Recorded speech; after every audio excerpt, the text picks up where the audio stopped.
A Diretoria de Comunicação da UFU te convida. Bora prosear? Olá, professores, alunos técnicos terceirizados da Universidade Federal de Uberlândia. Eu sou o Vitor Hugo, eu estou aqui com a Eliane Moreira e hoje, no Bora Prosear, a gente tem uma convidada mais do que especial, né, Eliane? Exatamente, é a Patrícia Aparecida Amaral. Ela é jornalista, formada pela Universidade Metodista de São Paulo, mestre em Comunicação e Cultura pela Universidade de Sorocaba, doutora em História pela UFO, está cursando, pasmem, o segundo doutorado pela Unesp, Universidade Estadual Paulista Júlio de Mesquita Filho, em Mídia e Tecnologia. Como jornalista, a Patrícia já atuou como repórter em diversas emissoras. Foi editora-chefe da TV Tem em Itapetininga, sucursal da Globo, e da TV Sorocaba, sucursal do SBT. Em Uberlândia, foi gerente de jornalismo da TV Integração entre 2011 e 2024. Na UFO, foi professora substituta no curso de jornalismo e, desde o início de junho, é diretora da Fundação Rádio e TV Universitária, nossa RTU. Seja muito bem-vinda, Patrícia. E aí, Vitor Hugo, bora prosear? Temos uma multipatrícia, né? Patrícia, como é que começou tudo isso? De onde você é? Conta pra gente um pouco lá do início mesmo, do começo da sua história. Você nasceu no interior de São Paulo, na capital, como é que é isso? Bom, primeiro, obrigada pelo convite, um prazer estar aqui participando do Bora Prosear, né? Então vamos prosear. Eu nasci na Grande São Paulo, eu sou de Santo André, né? Na região do ABC Paulista, e fiquei lá até os meus 26 anos. Comecei a carreira trabalhando em jornal impresso. De lá eu fui para um sindicato dos rodoviários do ABC. Fiquei lá até depois que eu me formei. E aí decidi que era hora de novas experiências. Então, comecei... Nesse sindicato eu fazia vídeos institucionais também. Então, eu mandei, na época, fita VHS para algumas emissoras. E a EPTV de São Carlos me chamou para cobrir férias de repórter, para ficar um mês lá. Aí fiquei um mês em São Carlos, onde eu comecei a pegar um pouco mais de ritmo, né, do dia a dia, da reportagem. Terminado esse contrato, eu novamente mandei minhas fitas VHS para várias emissoras e recebi um convite para trabalhar em Rondonópolis, no sul de Mato Grosso. Fechei o contrato por telefone, arrumei minhas malas e embarquei para Rondonópolis, onde eu fiquei 2 anos como repórter. E uma, assim, fantástica experiência de vida, experiência profissional, né? Então, considero o meu início em televisão em Rondonópolis, porque São Carlos foi só uma amostra grátis, foram 30 dias, mas Mato Grosso não, foram 2 anos de muito aprendizado. E aí entra a questão cultural também, né? Você partir... Eu, nascida e criada na Grande São Paulo, fui para o interior do Brasil, para uma região desconhecida que eu nunca tinha pisado, né? Patrícia, 32 anos na área de jornalismo, mas você começou num sindicato, é isso, né? Basicamente sim. A minha carreira começa aos 15 anos, quando eu fui trabalhar. Minha primeira experiência profissional foi numa indústria, onde eu trabalhava como auxiliar de compras. Lá eu fiquei até a época que eu entrei na faculdade, fiquei 1 ano, na época ainda da Metodista, e aí surgiu a oportunidade de ir para um jornal, fazer foto, pauta, fazer a reportagem. Fiquei lá por 30 dias. 30 dias não, por 1 ano. Isso me abriu as portas para essa vaga no sindicato. Então, no sindicato, eu tinha que fazer o jornal da categoria. Mas nesse sindicato havia 2 cinegrafistas que cobriam as assembleias. E essas assembleias ficavam lá paradas, ninguém fazia nada com elas. E aí a gente conversando, vamos transformar isso numa linguagem jornalística, vamos exibir para os trabalhadores aqui, antes da assembleia a gente exibe a anterior. E aí deu certo, os diretores do sindicato gostaram da ideia, compraram uma Kombi, fizeram uma adaptação na parte traseira da Kombi, onde eles colocaram uma TV, colocaram um videocassete e aí eles levavam essas reportagens para as portas das garagens. Então, eles iam lá porque não é todo mundo que acaba indo para a Assembleia. Então, eles conseguiam levar os comunicados da categoria para a garagem, na forma dessas reportagens que a gente fazia. Então, minha experiência em vídeo começa no sindicato. Né? Essa linguagem do audiovisual começa nesse sindicato, onde eu fiquei por 5 anos. Patrícia, desafios por ser mulher, você enfrentou algum como repórter?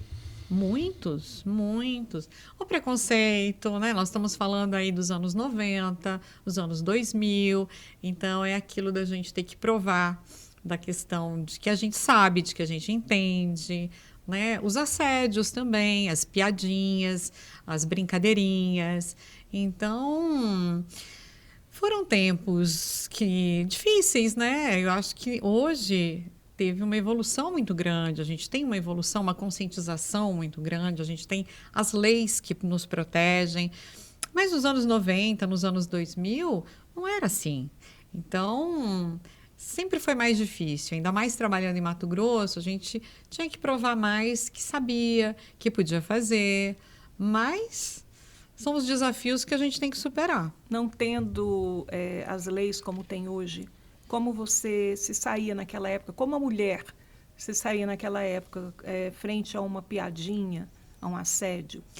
Então, é uma coisa que eu me questiono muito hoje, né? A gente fingia muito que não tinha percebido, né? Fingia muito que, não é comigo, ou já mudava de assunto.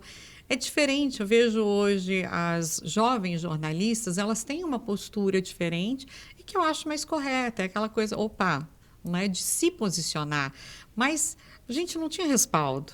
Então, era uma proteção que a gente tinha que desenvolver por nós mesmas. Era a vida que nos ensinava formas de proteção. Né?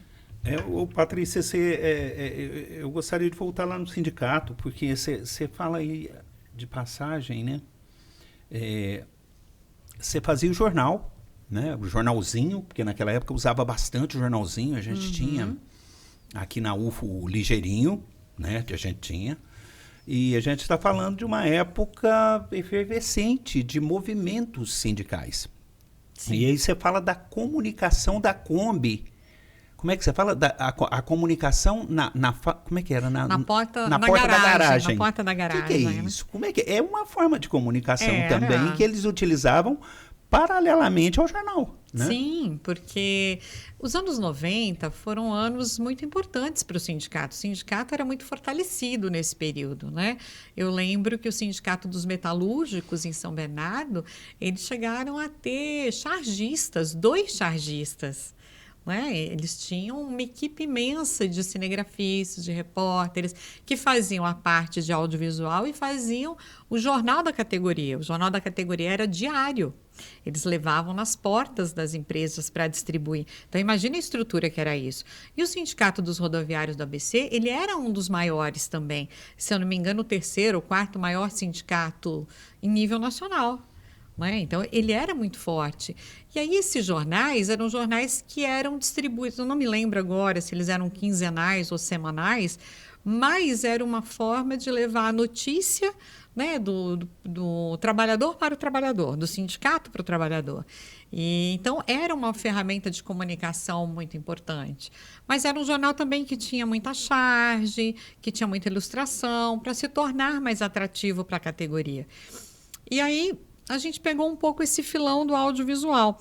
Na época, a CUT fazia um programa chamado, se eu não me engano, Olhar Brasileiro. Esse programa, eles compravam horário na TV Record, na antiga, né? Se eu não me engano, ainda era da família Machado de Carvalho.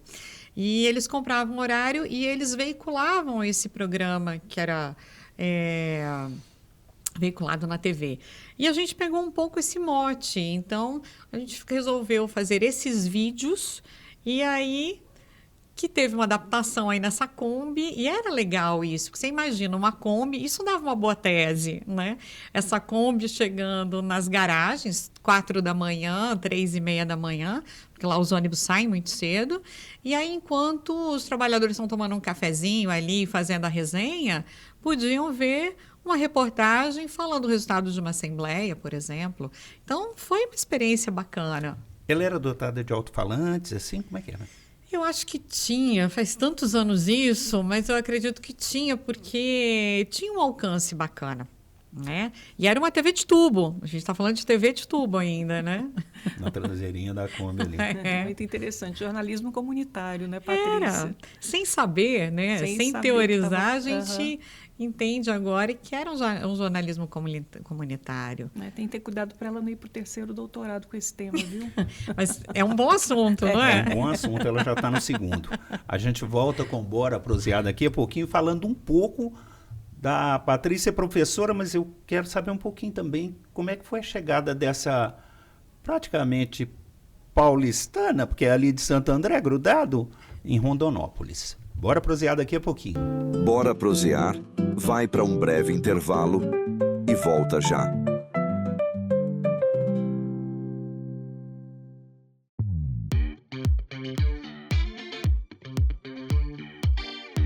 Uma universidade é feita de pessoas.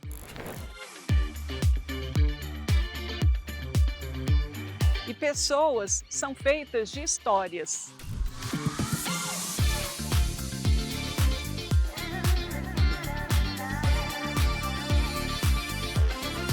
Sabe, Lili, nada melhor do que uma boa prosa para a gente conhecer melhor as pessoas, suas histórias e suas ideias. Com certeza, Vitor Hugo. Então, bora prosear. Bora prosear. Toda pessoa é múltipla. Suas ideias e suas histórias vão muito além dos muros da universidade. Cada pessoa deve ser respeitada, valorizada e ouvida em toda a riqueza da sua trajetória.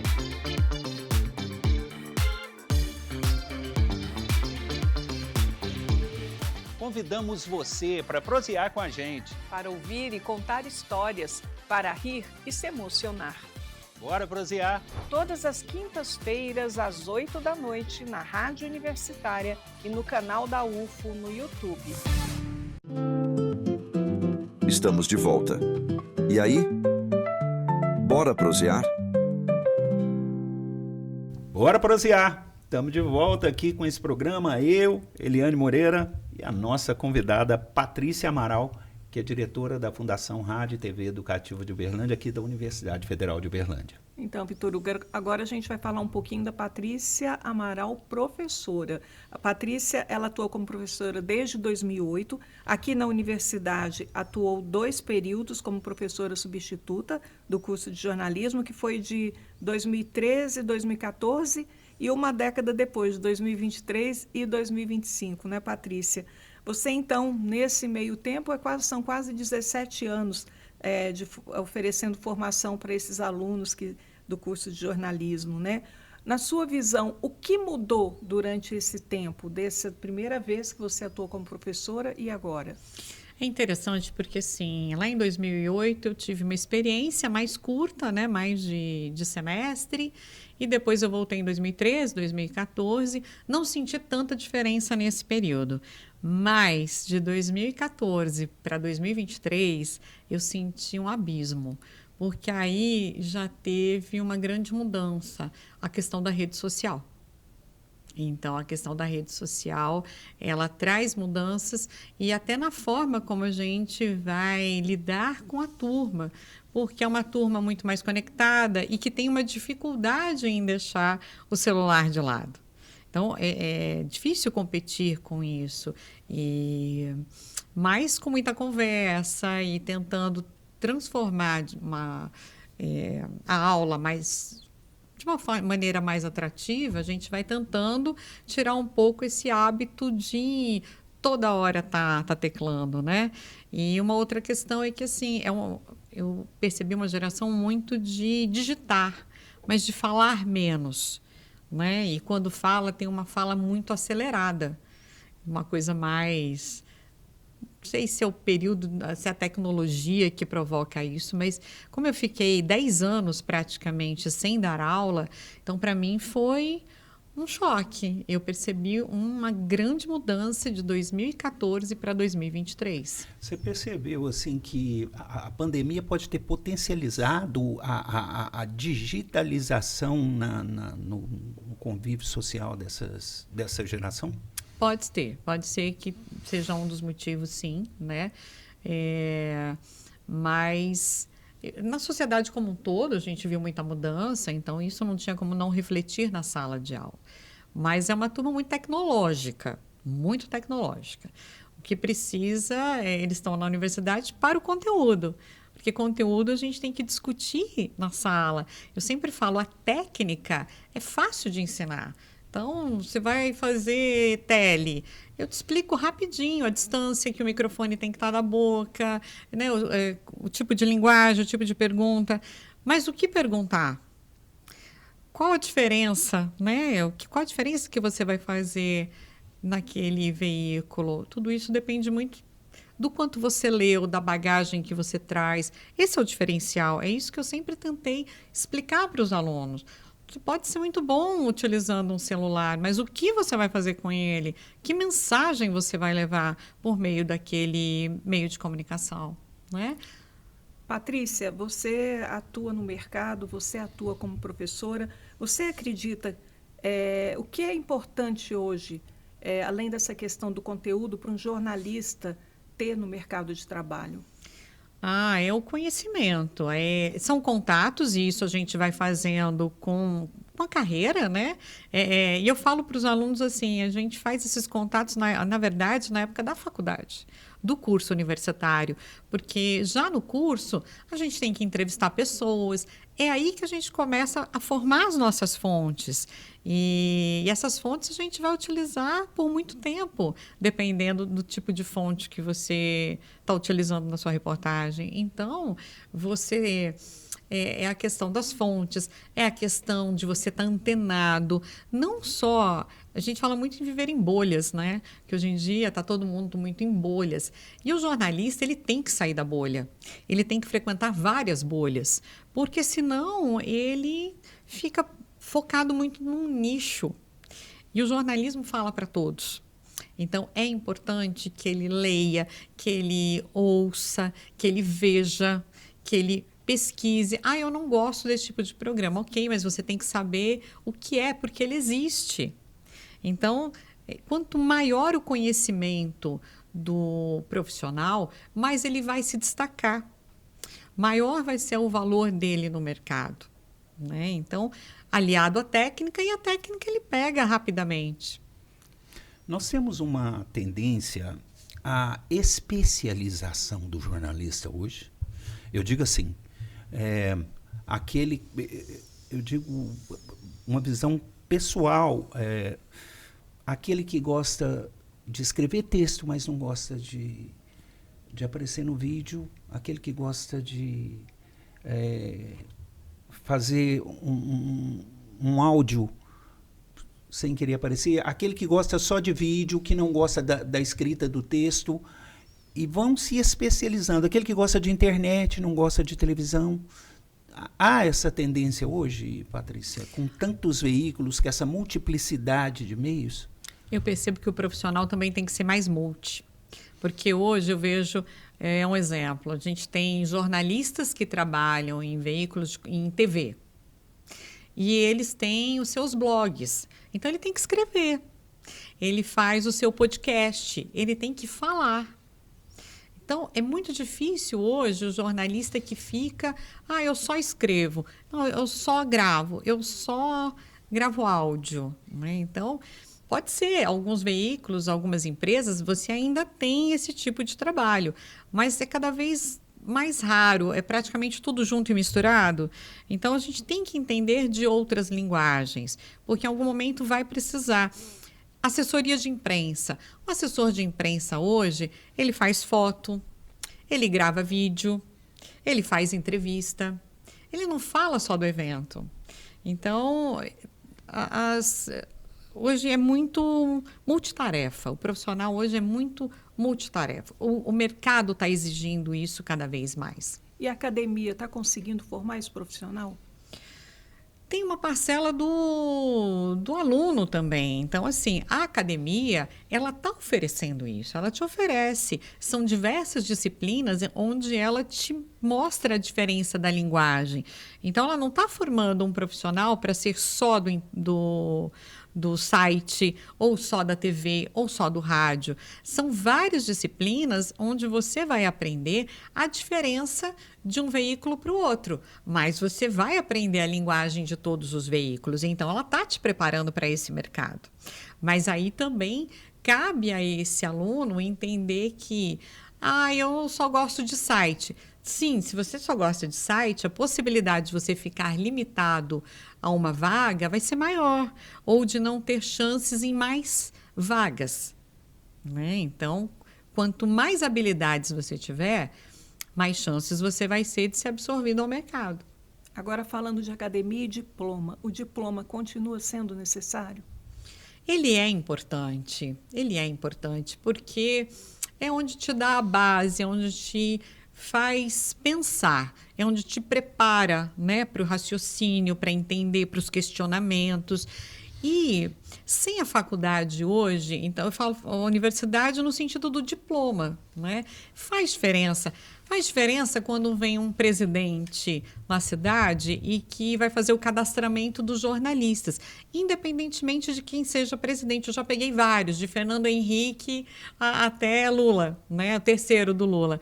Então, assim, passei por vários presidentes e todos eles, uma coisa não muda, é o credenciamento de jornalistas. E um dos tópicos que eles pedem é o seu registro profissional, que o que tem o diploma é que tem, ou a pessoa adquiriu porque ela já exercia a profissão há bastante tempo e conquistou o direito de ter o registro. Provisionado, provisório, alguma coisa assim, que depois se torna definitivo. Isso é uma coisa que é lá de trás, mas hoje, principalmente para o jovem, ele já entrar, ele ser contratado sem ter uma formação acadêmica é muito difícil, muito difícil. Eu vejo as empresas pedindo sempre o diploma, né, como um documento que faz parte ali, que vai para a gestão de pessoas. E as faculdades, elas mudaram de alguma forma depois dessa não obrigatoriedade do diploma? Olha, eu fiquei 10 anos fora, né? E quando eu estive aqui, eu fiquei um ano só, que foi de 2013 a 2014. Então, o que eu percebi de mudança foi a universidade se adequando aos novos tempos. Mas se o fato de ter um diploma ou não alterou, eu já não consigo ter uma leitura tão aprofundada por não ter ficado nessa transição, né? Não ter participado dessa transição. Mas eu entendo, eu percebo a universidade muito antenada ao mercado, sim, né? E principalmente a te dar uma formação em que você entenda essa linguagem multitarefa. Não que você vai ser, mas você pode ser. Se você quiser ser, você aprendeu a linguagem de rádio, de internet, de TV, do audiovisual. Então, assim, você, de alguma forma, se você se dedicar, né, se for um aluno mais dedicado, você sai muito bem formado em todas essas nuances, essas vertentes do jornalismo. Então, daqui a pouquinho a gente volta com a diretora da Fundação Rádio e TV Educativa de Uberlândia, a professora Patrícia Amaral. A gente vai falar um pouco, ela que é mestra, doutora e está fazendo doutorado. Pode. Daqui a pouquinho você vai saber mais sobre isso. Bora prosear, vai para um breve intervalo e volta já.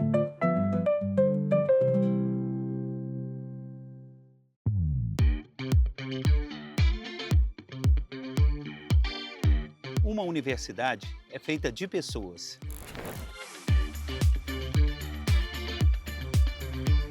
E pessoas são feitas de histórias.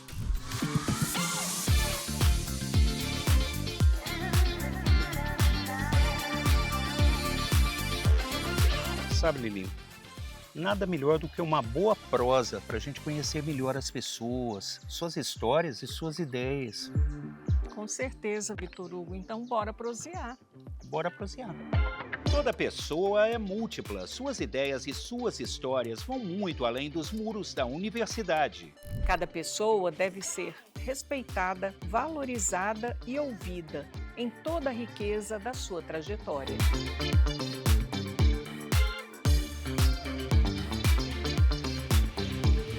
Convidamos você para prosear com a gente. Para ouvir e contar histórias, para rir e se emocionar. Bora prosear! Todas as quintas-feiras, às 8 da noite, na Rádio Universitária e no canal da UFO no YouTube. Estamos de volta. E aí? Bora prosear?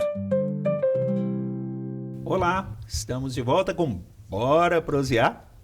Estamos aqui hoje com a Patrícia Amaral, que é diretora da Fundação RTU da Universidade Federal de Uberlândia. E eu fiquei devendo aqui, eu falei que me interessava muito pela forma com que a Patrícia sai de Santo André e vai parar em Rondonópolis. Primeiro o clima e depois aquele choque cultural. É ou não é, Patrícia? Muito.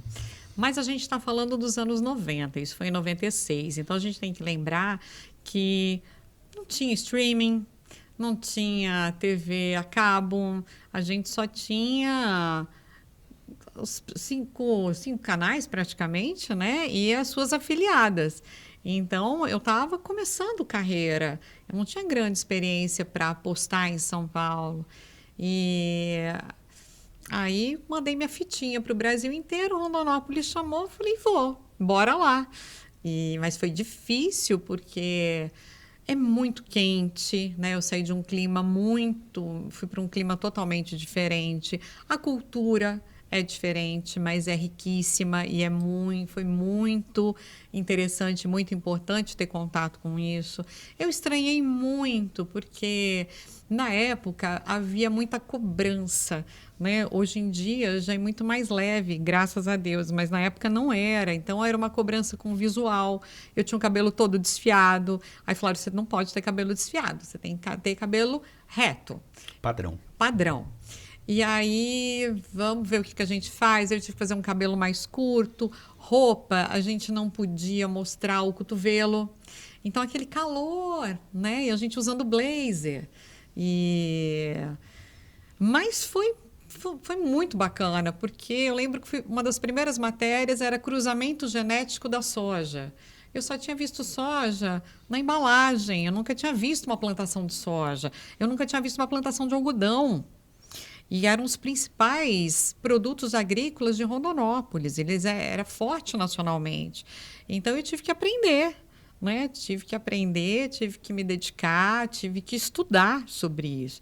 Então, foi muito importante. Aprendi a linguagem, porque a partir daí eu fiquei direto 2 anos. Então, fui me adaptando, entendendo a linguagem de televisão.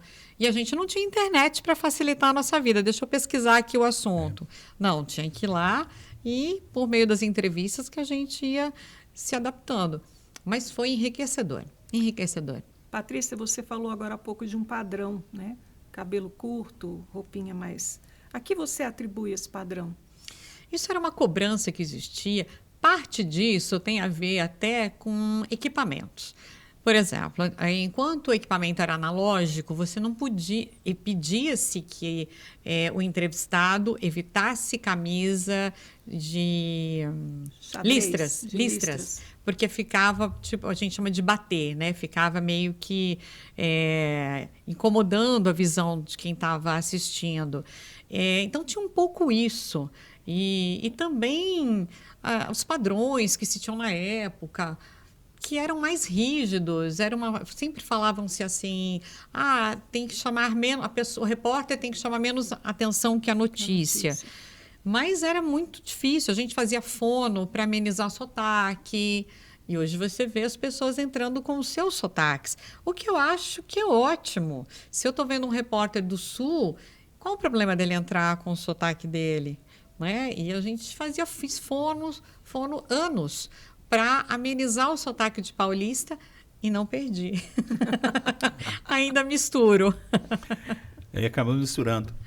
E a Patrícia, pesquisadora, a Patrícia vem bater em Uberlândia. Como é que chega em Uberlândia e resolve fazer uma pesquisa sobre a antiga TV Triângulo, que hoje é a TV Integração? Eu estava no SBT, em Sorocaba, quando eu decidi fazer o meu mestrado. E eu queria estudar televisão. Eu queria estudar afiliada da Globo, porque, em termos de jornalismo, o SBT sempre foi de fases. Teve época que investia, tinha época que não investia. E você estudar a empresa onde você está, às vezes é mais complicado. Então, eu falei, não vou estudar o SBT. Para estudar a Globo, eu tinha a TV Tem, mas a TV Tem era minha concorrente. Falei, pode não pegar bem. E aí eu conheci o diretor de jornalismo daqui, de Uberlândia, que tinha sido meu supervisor em Catalão, porque de Rondonópolis eu fui para Goiás. Então, fiquei em Catalão e Lusiânia, e em Catalão eu conheci o Paulo Eduardo, que era supervisor lá, e depois virou diretor aqui. E eu conversando com ele, falei, Paulo, estou fazendo mestrado, queria estudar uma afiliada da Globo, você liberaria para eu estudar a TV Triângulo, a TV Integração, a antiga TV Triângulo? Ele, não, pode vir. Aí eu vim e fiquei uma semana aqui. Uma semana pesquisando, entrevistando jornalistas de lá. Fiz a minha pesquisa, voltei para Sorocaba, defendi meu mestrado e deu tudo certo. E continuava por lá. Até que um dia eu fui madrinha de casamento de uma repórter que tinha trabalhado comigo em Itapetininga e tinha vindo para Minas. E quem formou par comigo nesse casamento foi o antigo supervisor de Araxá e de Uberaba. E ele me perguntou se eu não tinha interesse em vir para Minas. Eu falei, eu estou bem aqui. Ele falou, a gente está com uma vaga de gerente em Uberlândia. Eu vou falar para o Paulo Eduardo. Eu falei, tá bom. E nisso o Paulo Eduardo me ligou e perguntou se eu queria participar do processo seletivo. Eu falei, vamos, né? E aí eu passei nesse processo, ele me chamou. E aí eu vim. Aí eu já estava 6 anos em Sorocaba e foi isso que fez eu mudar. Vim para cá em 2011 e foi o lugar que eu mais tempo fiquei, né? Fiquei aí até 2024. Agora, voltando um pouquinho à sua pesquisa, você fez então um trabalho acerca da TV Integração, que antes era TV Triângulo. O que você pôde perceber nesse seu trabalho? Qual o diferencial dessa emissora local? Eu consegui perceber uma diferença maior já no meu doutorado, que também foi sobre a TV Triângulo, só que foi no período da ditadura militar. Porque o mestrado, ele falava mais da questão de audiência, do contato da emissora com o público. Então, ele ficou mais como é que o público se relacionava, como a emissora se relacionava com o público, como ela corria atrás da audiência, como que ela mexia nos programas em relação a isso, qual que era a percepção. Quando eu fui fazer o doutorado também você se aprofunda mais. E aí eu percebo, eu volto lá atrás, porque a TV, ela inaugura em 64, que é o ano da ditadura militar. E ela inaugura como uma emissora independente. Ela não tinha uma bandeira, ela não era Globo, a Globo nem existia, a Globo é de 65. Então, ela é anterior à Globo e ela comprava programas da Record, da Tupi, da Excelsior, e ela formava a grade dela com programas dessas emissoras e com a grade local. Só que eu vou dando um viés mais para a ditadura. E aí o que eu consegui perceber, que eu achei muito interessante, é que enquanto a repressão ela foi muito forte nas redações e nas capitais no final da década de 60, né, o período do AI-5, se torna muito forte, aqui ela se torna mais forte nos anos 70, mais para o final, que é o período que tem censor nas redações. Então, aqui chegou mais tarde, mas chegou, né? Percebi também que havia uma autocensura, que os jornalistas da emissora, eles já entendiam que vários assuntos não poderiam ser veiculados. Então, eles nem abordavam, eles nem corriam o risco de serem vetados. Então, acabou que foi um jornal mais light, né?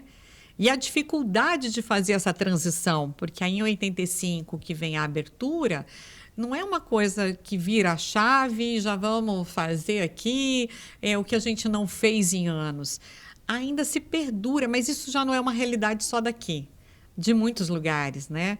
Daquela questão do ficar meio preso, de se acostumar com aquele tipo de pauta. E aí, Patrícia, depois desse segundo doutorado, por que agora, aliás, do primeiro doutorado, por que agora um segundo doutorado?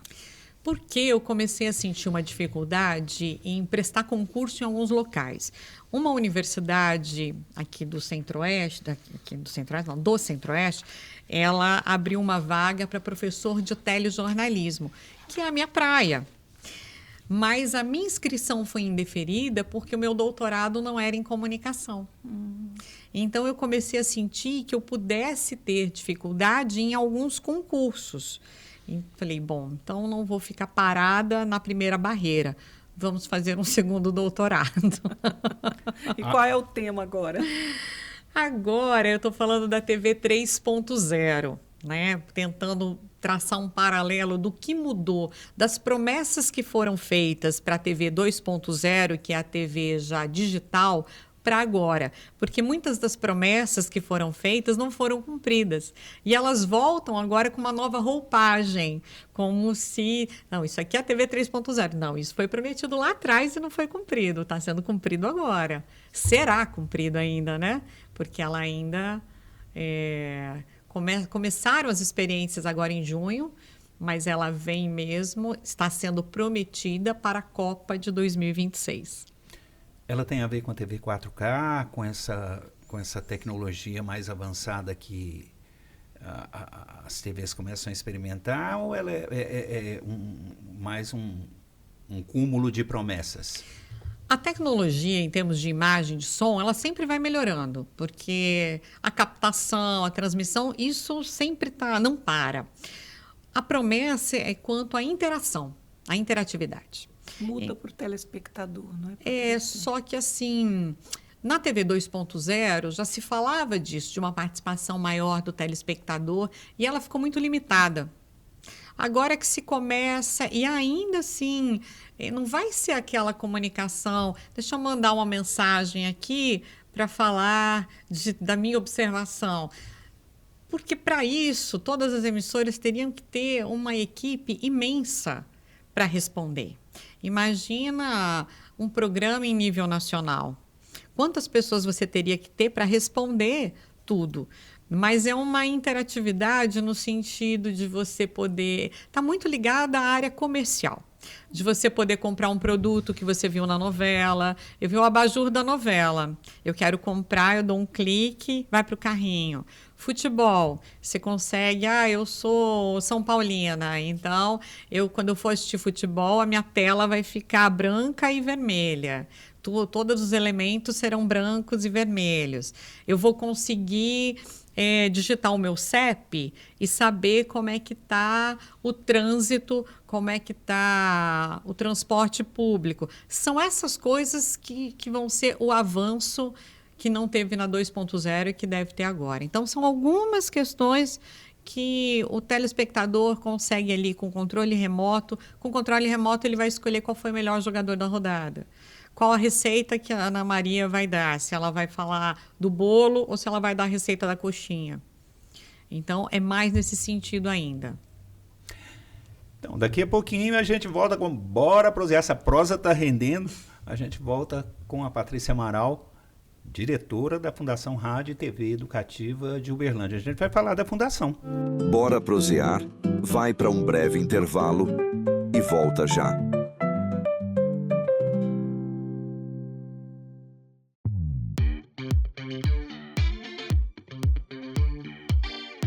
Uma universidade é feita de pessoas.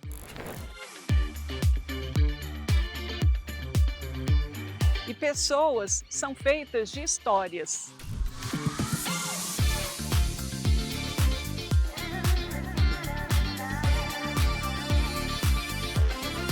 Sabe, Lili, nada melhor do que uma boa prosa para a gente conhecer melhor as pessoas, suas histórias e suas ideias. Com certeza, Vitor Hugo. Então, bora prosear. Bora prosear. Toda pessoa é múltipla. Suas ideias e suas histórias vão muito além dos muros da universidade. Cada pessoa deve ser respeitada, valorizada e ouvida, em toda a riqueza da sua trajetória.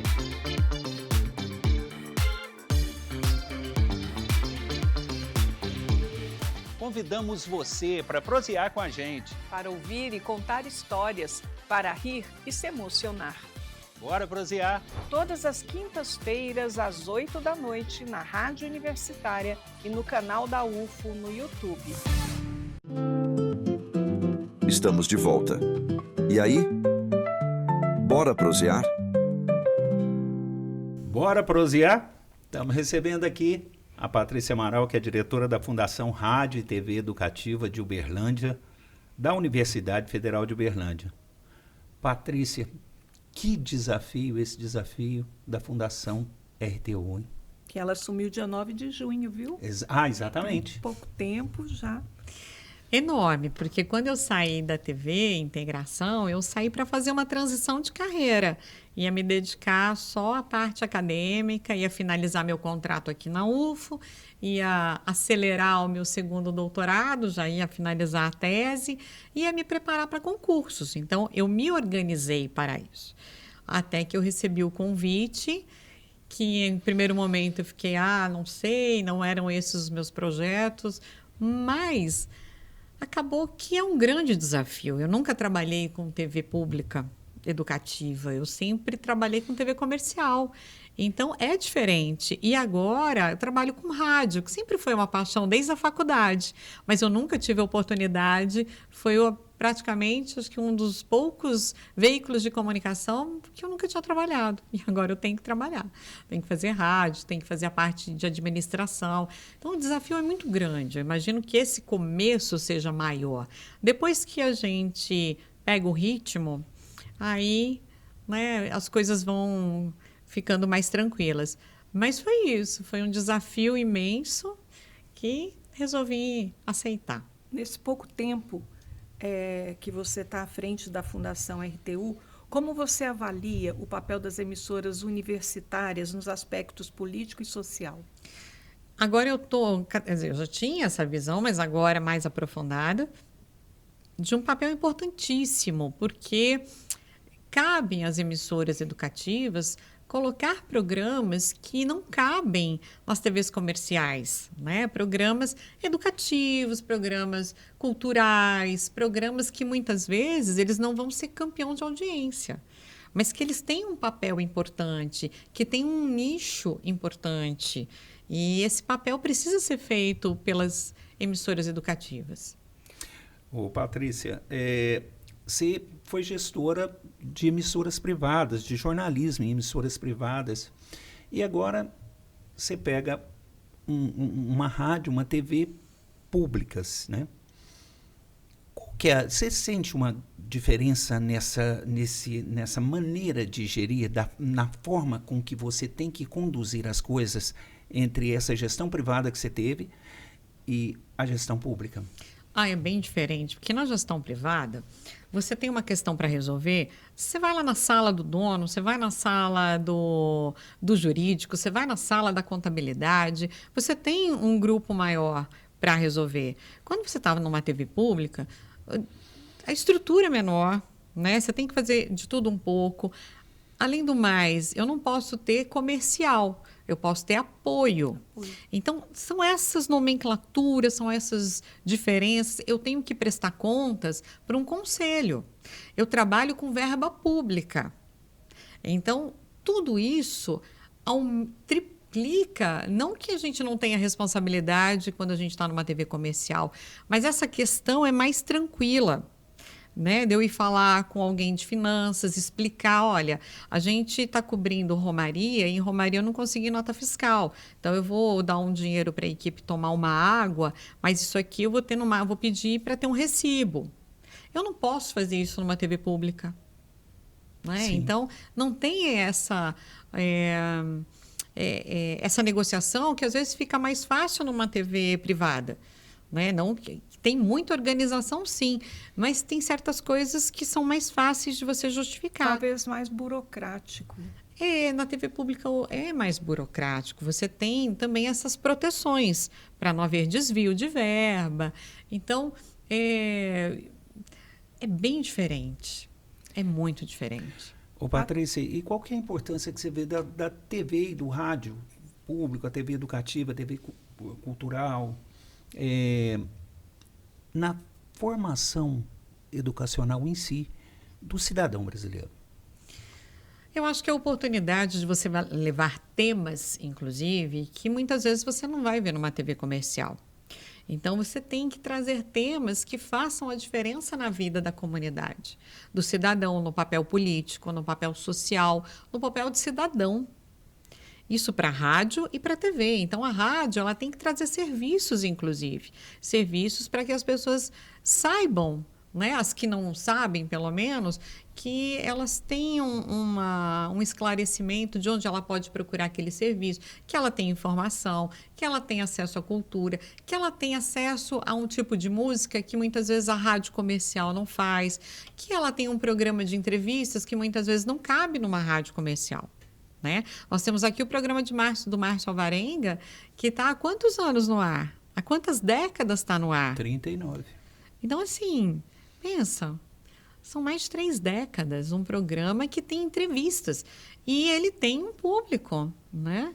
Então, é necessário, é preciso ter esse tipo de programa, é preciso que a TV e a rádio públicas, elas desempenhem esse papel, elas têm um espaço para isso. Patrícia, e por falar em programa, o que prevê de novidade, o que você prevê de novidade aí para os próximos meses dentro da grade da TV e da rádio?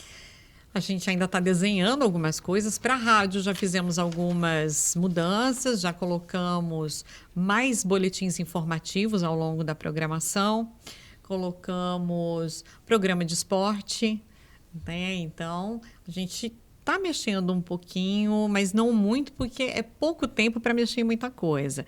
E na TV, nós estamos fazendo agora um piloto de um programa, né, que vai envolver o público jovem, o público universitário, porque eu percebi que muitos universitários da própria UFO desconhecem a existência de uma TV e de uma rádio universitária. Então, a gente precisa aproximar essa TV e essa rádio desse público. É um grande desafio incluir dentro desse público os professores da UFO, os técnicos, os alunos, o pessoal de apoio, os terceirizados, o pessoal que trabalha na UFO. É um grande desafio incluir esse engajamento desse público específico da UFO. Sim, e eu entendo que esse é o nosso primeiro público, né? Então, os técnicos, os professores, os terceirizados, os alunos, é o nosso primeiro público, porque a vida deles está ligada aqui à universidade.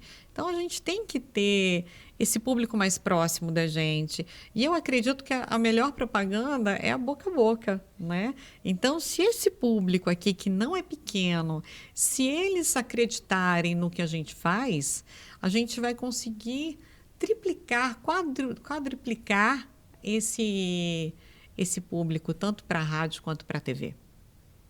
Qual que é o maior problema hoje da RTU, Patrícia? Dá para falar ou a gente... A gente ainda está fazendo os levantamentos, eu acho que é estruturar para que a gente venha para esses novos caminhos, né? E entender de que forma a gente pode trazer a RTU para essa modernidade, para essa TV 3.0, para uma rádio mais prestativa, né, nesse sentido comunitário, educativo. Então, assim, 2 meses ainda não foram suficientes para ter tudo isso traçado, porque num primeiro momento você vai entender como funciona, como ela não é o que ela precisa para não parar. Então, é o funcionamento, né?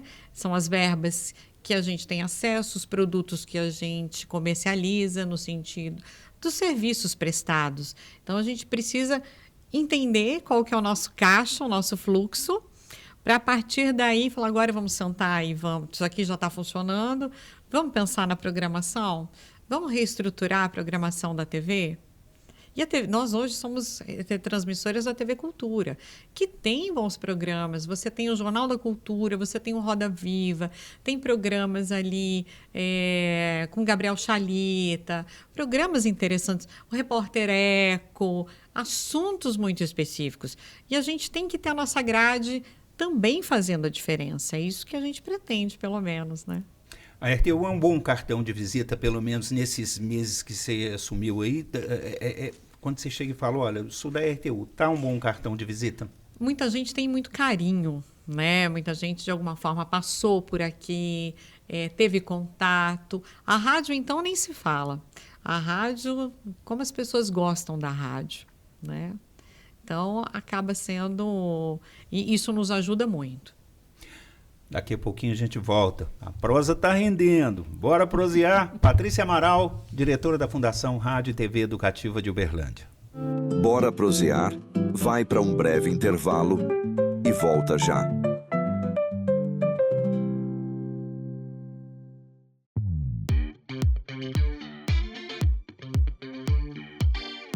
Uma universidade é feita de pessoas.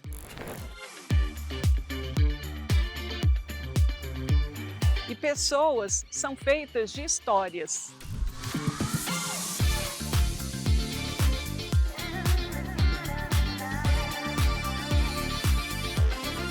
Sabe, Lili, nada melhor do que uma boa prosa para a gente conhecer melhor as pessoas, suas histórias e suas ideias. Com certeza, Vitor Hugo. Então, bora prosear. Bora prosear. Toda pessoa é múltipla. Suas ideias e suas histórias vão muito além dos muros da universidade. Cada pessoa deve ser respeitada, valorizada e ouvida em toda a riqueza da sua trajetória.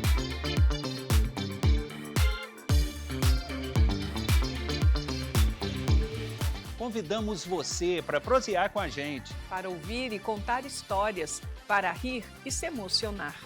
Bora prosear! Todas as quintas-feiras, às 8 da noite, na Rádio Universitária e no canal da UFO no YouTube. Estamos de volta. E aí? Bora prosear? E aí? Bora prosear, Eliane? Estamos recebendo aqui a Patrícia Amaral, diretora da Fundação Rádio e TV Educativa de Uberlândia. Então, Patrícia, nesse cenário de tantas transformações para o jornalismo, o que a gente vai esperar dessa profissão ou mesmo das ferramentas de comunicação? Eu acredito que a profissão de jornalista, ela não vai ser substituída pela inteligência artificial. Porque, claro que muitas coisas a IA consegue fazer, mas onde está a beleza da nossa profissão? É na qualidade do texto, na sensibilidade para o texto, na sensibilidade para entrevistar alguém. A gente pode até sair com as perguntas pré-elaboradas, mas tem que ter a sensibilidade de ouvir, de prestar atenção no que o entrevistado fala e, a partir da fala dele, outras perguntas podem ser feitas. E uma inteligência artificial não faria isso. Uma inteligência artificial, pelo menos por enquanto, né, não tem essa sensibilidade, a empatia. E muito do conteúdo que o entrevistado nos dá tem a ver com a empatia que ele tem por nós, com a Humanização. A humanização, com a segurança que a gente passa, com a credibilidade que a gente passa. Então, por isso, eu acredito que a profissão de jornalista, ela deve perdurar. Eu posso muito bem pegar um texto que vem de uma assessoria, jogar numa inteligência artificial, transformar numa nota. Mas isso vai ser suficiente? As pessoas vão consumir só isso? Não é? Quando eu tenho um tema polêmico, eu não vou querer uma entrevista para aprofundar aquele tema. Então, isso eu acredito que a inteligência artificial não vai nos tirar. A Patrícia Amaral, ela é de estádio de futebol ou não? Não, não sou tanto, não. Eu sou aquela São Paulina pó de arroz, como dizem, né? Maldosamente. São Paulina nos anos 90, São Paulo ganhou tudo, né? Aí eu era mais São Paulina ainda. E quando começou a perder, eu falei, sou São Paulina. Tele Santana, eu sou vascaína, eu não posso, né? E na música, quem que a Patrícia gosta? Eu tenho um gosto bem eclético. Eu gosto muito de MPB, eu gosto de samba, eu gosto de pagode, né? Gosto muito de De música no geral. São poucos os estilos que eu não sou muito fã, né? Mas a boa música sempre me encanta. Música clássica eu gosto, né? A música bem tocada, bem cantada, ela soa bem aos meus ouvidos. E o que a Patrícia gosta de fazer nas horas vagas? Tem a sido Patrícia, poucas. deixar um pouco de lado, a Patrícia é gestora, professora, jornalista, o que a Patrícia faz? E se ela for fazer esse doutorado, Ah. você esquece essa pergunta, não vão ter horas vagas. Ai, não tem muitas horas vagas, não, mas eu gosto muito de viajar, né? Eu me programo para poder ficar uns dias fora. Então, assim, gosto muito de viajar. Eu gosto muito de me reunir com amigos, de sair para comer, né? De tomar um bom vinho, da gente poder fazer as resenhas, né? Então, isso eu gosto muito. E família, Patrícia? Sua família é de onde? Minha família é de Santo André, quase toda está lá. Então, eu os vejo praticamente 4 ou 5 vezes ao ano, que eu tiro para ir para lá, ou eles vêm para cá. Mas a gente é muito próximo, a gente se fala com muita frequência, faz chamada de vídeo. Mas é isso, quem sai pelo mundo para trabalhar tem o seu lado bom e o seu lado ruim. A gente acaba ficando um pouco mais distante da família, né? Distante fisicamente. O que aborrece muito a Patrícia? Ai, o mau humor. Mau humor é uma coisa, mau humor, grosseria, são coisas que me chateiam muito, né? Eu procuro a leveza, porque a gente já tem uma correria tão grande, às vezes a vida se torna pesada. E se a gente não procurar a leveza nela, vai ficando muito difícil, né? Exatamente. Eu quero saber o seguinte, a Patrícia ela já viajou o Brasil, né? Foi como é que é? Catalão foi. Lusiânia, Rondonópolis, Cabo Frio. Meu sonho era morar na praia. Até que eu fui ser Duas, repórter. Patrícia. Mas Duas. a gente é iludida. Morar na praia é bom quando você está de férias. Quando você tem que trabalhar, que você tem que ter rotina, não é fácil. Pensa, você tem que ir para o seu trabalho, aquele calor, aquele dia lindo, e você olha aquele mar maravilhoso e você não pode parar. Você tem que seguir para o seu trabalho. Não, e é difícil também você ter inveja daquele que está mais desocupado lá. Né? Nossa, Você falar, é difícil. É difícil, gente. Então é melhor assim, a gente usar a praia para passear. Que aí a gente vai curtir muito. Morar foi terrível. 10 dias intensos na 10 praia. dias, mas com muita qualidade, né? Eu quase não ia à praia quando eu morava lá. Porque aquilo que está próximo, você fala, eu vou amanhã, hoje eu estou muito cansado. É diferente quando você está viajando. Pode estar chovendo que você vai. Fala, não, meus dias estão acabando, eu tenho que ir, com chuva ou não, eu tenho que ir. Né? É diferente. E de Cabo Frio, eu fui para Itapetininga, Sorocaba, Uberlândia. Fora do Brasil, o que você conhece, Patrícia? Eu fiz uma viagem maravilhosa, que eu amei, acho que é a viagem da minha vida. O olhinho dela até brilhou agora. Foi para a Turquia. Né? Porque é uma cultura tão diferente, é um povo simpático, é uma linguagem, a gente não entende nada. Mas, assim, eles são muito simpáticos, muito sorridentes, o lugar é maravilhoso, é lindo. Fui para a Grécia, fui para algumas ilhas gregas, que eu também achei muito bonito. Então, são os lugares que eu mais gostei. Já fui um pouco para a Europa, não muito, mas, assim, os lugares que me encantaram. Turquia em primeiro lugar, Grécia em segundo.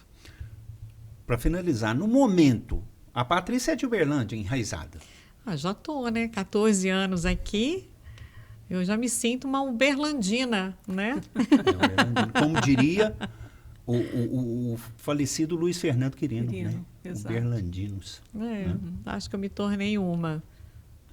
Patrícia, nós queremos te agradecer pela boa participação. É muito bom sempre prosear, né, Eliane? Muito bom prosear com quem tem prosa para a gente. E como é o lema do nosso programa, né? Gente tem história, né? E a UFA é feita de histórias, né? De gente. Então, isso aqui é interessante, a gente conhecer um pouquinho mais, não só da Patrícia pesquisadora, mas da Patrícia também no seu dia a dia, do que ela gosta, que é essa a proposta do nosso programa, né, Vitor Hugo? É isso aí. A gente quer agradecer a Patrícia Amaral, queremos agradecer a produção, que é da Patrícia Amaral também, e da Ana Spanenberg. E a gente quer convidar você para estar com a gente aqui, comigo, com a Eliane Moreira, no Bora Prosear. Um abraço para você. Até mais. Obrigada. E aí? Bora prosear?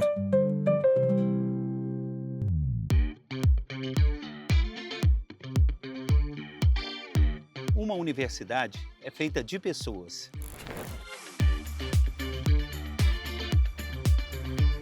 E pessoas são feitas de histórias.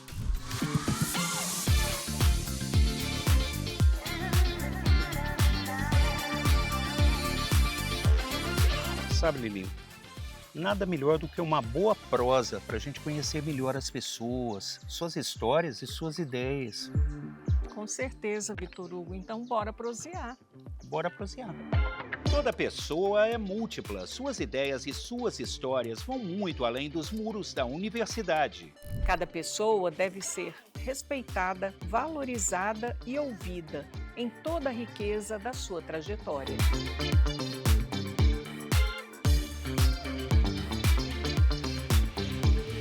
Convidamos você para prosear com a gente. Para ouvir e contar histórias, para rir e se emocionar. Bora prosear! Todas as quintas-feiras, às 8 da noite, na Rádio Universitária e no canal da UFO no YouTube.